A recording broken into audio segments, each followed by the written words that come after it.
నమస్తే. నా పేరు Ramesh Kadari, high court advocate, Hyderabad, Telangana. Hindu succession act 1956 భారతీయ వారసత్వ చట్టము 1956 ఏం చెప్తుంది, వారసులు అంటే ఎవరు అని ఏం చెప్తుంది.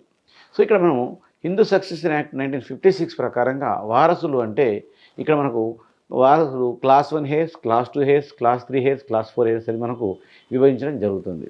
అంటే ఒక వ్యక్తి ఎప్పుడైనా క్లాస్ 1 హెయిర్స్ అంటే ఎవరు, క్లాస్ 1 హెయిర్స్ అంటే ఎవరు అంటే ఒక వ్యక్తి యొక్క తండ్రి, తల్లి, తన తర్వాత అతని యొక్క భార్య, అతని యొక్క కొడుకు, కుమార్తె, మనమడు, మనమరాలు.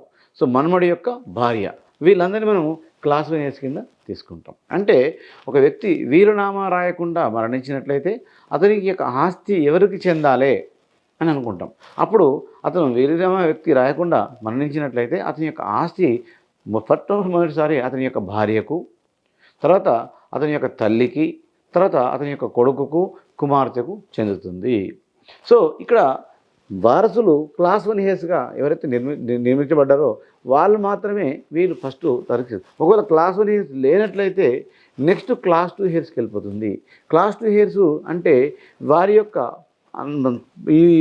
వీళ్ళ యొక్క కాకుండా వాళ్ళ హస్బెండ్ యొక్క బ్రదర్సు, సిస్టర్సు, వారి యొక్క వీళ్ళందరినీ మనం క్లాస్ 2 హెయిర్స్ కింద తీసుకుంటాం. సో కాబట్టి ఇక్కడ మనం క్లాస్ 1 హెయిర్స్ అనేది మనకు ఇక్కడ భారతీయ వారసత్వ చట్టము 1956 ప్రకారంగా ఒక ఆస్తిలో వీలునామా రాస్తే ఏంటి, వీలునామా రాయకుంటే ఏంటి.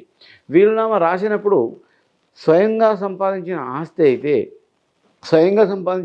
అయితే అతను తన యొక్క ఒక 2 కొడుకులు, ఒక కూతురు ఉన్నప్పుడు ఒక పెద్ద కొడుకుకే ఇవ్వచ్చు, లేదా నాకు 2 కొడుకులు ఇష్టం లేదు, నా కూతురికే ఇస్తాను అనుకుంటే నా కూతురు మాత్రమే ఇచ్చుకోవచ్చు. లేదు నా పిల్లలకు నా ఆస్తి నన్ను చూసుకోవట్లేదు సరిగా, కాబట్టి నేను నా యొక్క ఆస్తిని ఇతరులకు లేదా దానం చేసేస్తాను, లేదా అనాథాశ్రమాలకు ఇచ్చేస్తాను, లేదా వృద్ధాశ్రమాలకు ఇచ్చేస్తాను అని అనుకుంటే అతను తన ఆస్తిని ఎవరికన్నా ఇచ్చుకోవచ్చు. అంటే ఇక్కడ స్వయంగా సంపాదించిన ఆస్తి అనేది మాత్రం గుర్తుపెట్టుకోవాలా.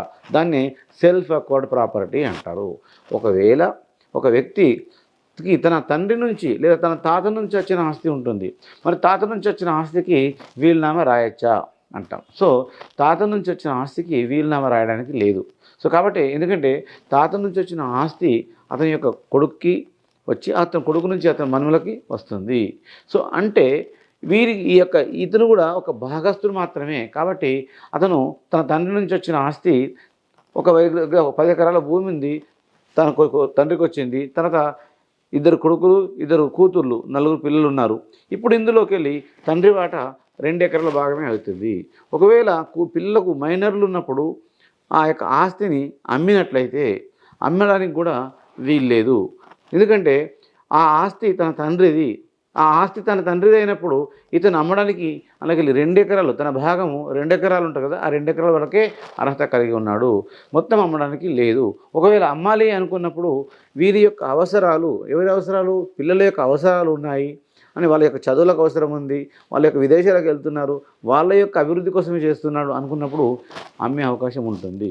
సో దీనికి ఒకవేళ ఈ పిల్లలు మేజర్లు అయిన తర్వాత కూడా వాళ్ళ యొక్క తాత ఆస్తులో వాటా కోసము పార్టీషన్ సూట్ వేసి, సివిల్ కోర్టులో పార్టీషన్ సూట్ వేసి అమ్మిన భాగాన్ని కూడా వాళ్ళు రీకవర్ చేసే అవకాశం ఉంటుంది. సో ఇక్కడ హిందూ సక్సెషన్ యాక్ట్ అనేది భారతీయ వారసత్వ చట్టము 1956 అనేది క్లాస్ 1 హెయిర్స్కు చాలా చక్కగా క్లియర్గా చెప్పడం జరిగింది. సో ఈ యొక్క వారసత్వ చట్టాల గురించి మనం పూర్తి అవగాహన కలగడం కోసము నెక్స్ట్ ఫర్దర్ వీడియోస్లలో ఒక సీరియల్ లాగా మనం తెలుసుకున్నట్లయితే అన్నీ మీకు విషయాలు తెలుస్తాయి. Thank you.